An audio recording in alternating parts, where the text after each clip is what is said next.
So I'm Brenton Good. I live in Harrisburg, Pennsylvania, and I'm a painter and a printmaker. I work mostly abstractly, but I'm an abstract painter who kind of deals with reality and landscape. I teach over at Messiah College, where I've been for a number of years now. I've always enjoyed making paintings and prints. I mean, the type of work has changed a lot over the years, I think. I think I went to graduate school to just become better at it, like to make better work, I think. I never planned on teaching, I don't think. I wasn't part of the goal. I didn't go to graduate school to teach. But I ended up doing that anyway after the fact. So my background, my upbringing, my family, church growing up was Mennonite. So I grew up in a Mennonite church, an Anabaptist church, and some people know, some people don't know anything about Anabaptist denominations. But in the Mennonite church, there isn't really a huge place for visual art. A lot of it is somewhat, I think the word is iconoclastic. But yeah, so there wasn't a lot of visual art in the church growing up, at least not the church that I grew up in. And I remember feeling conflict over that as I was feeling compelled to become an artist, to make a career being an artist, which was always deemed somewhat of a worldly profession, right? So trying to figure out how those things marry, if they do. And I went off to school to study art, not necessarily having figured out how that would relate yet. I just knew I wanted to make art. I can't remember a time when I wasn't drawing, maybe. I was always drawing, and I think I was always good at it, maybe. That sounds pretentious, maybe, but I could always draw, yeah, accurately. I could always draw from life, and it looked good, and people liked what I drew, I guess. Over the years, I think I found art to be, it became more cathartic, maybe. There was therapy in there someplace, maybe. I think I felt better after I did it. I think I could work through things in it, and then found that I was better for it. I think it was the reason I kept making things, perhaps.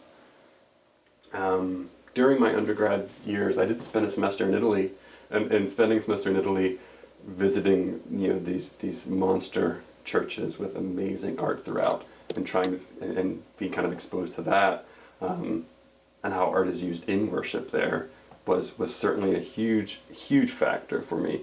But leaving undergrad, with my art degree, and then working, and then going on to graduate school and just making art, I think most of the years there, I wasn't trying, I don't think, to marry those ideas. I wasn't trying to figure out how to make art that was necessarily about my Christianity. I think I just really wanted to make good art.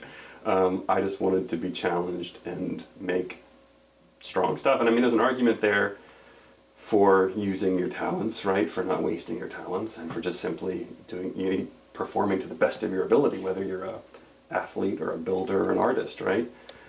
And looking at and finding out that most of the artists that I really enjoyed were actually Buddhists or heavily influenced by Eastern philosophy all through grad school. And so I was reading a lot and then trying to remedy that, not just remedying what does it mean to be an artist and be a Christian, but what does it mean to be interested in these other ideas about aesthetics?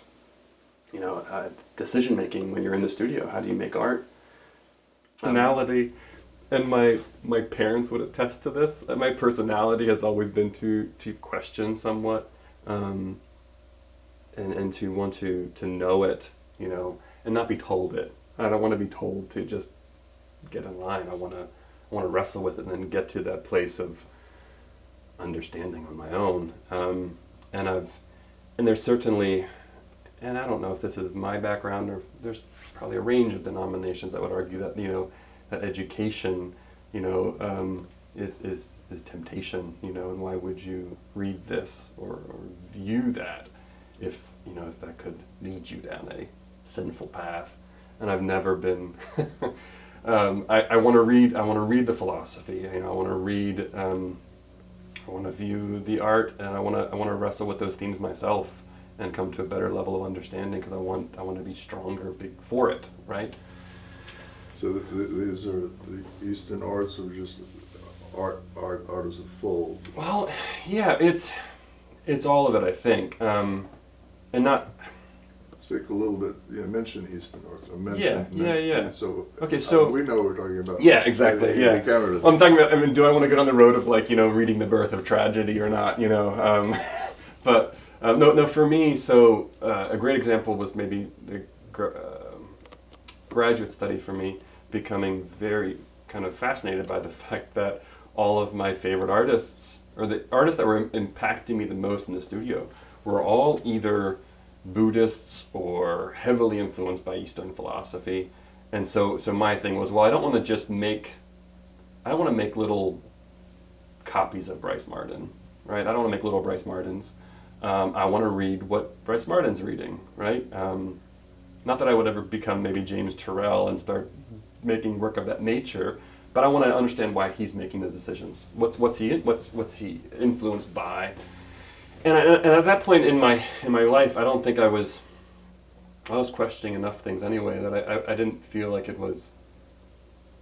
Yeah, I'm trying to think I was reading it to make me a better artist, or to understand other artists better, and then really wrestling with how do those two things meet, and can they?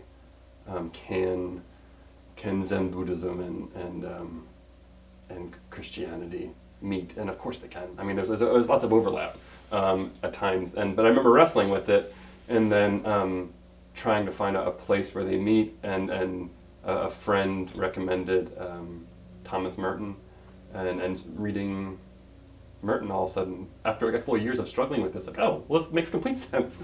The approach to prayer is so, I mean, it can be very similar depending how you're approaching prayer, and then letting those moments of inspiration occur. So yeah, not feeling like it was. Well, I think my response to the individuals who would tell me, why would you read that philosopher, right? Why would you look at that art? Because that might cause you to stumble.